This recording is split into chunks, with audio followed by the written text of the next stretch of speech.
મિત્રો નમસ્તે. આજે ગણપતપુરા અંતિમધામ આશ્રમ ભજનની મોજ કરીશું. આજે શનિવાર, કાલે ગુરુ પૂર્ણિમા થશે. પહેલાં આ માવડીઓને આજે ભોજન કરાવવાનું થયું છે. જોરદાર જો. અરે હા હા હા હા હા હા હા.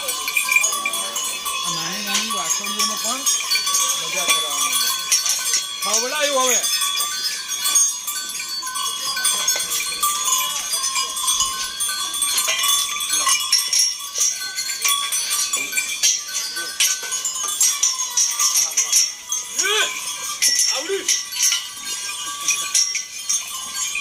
મારવાનું નહીં હો.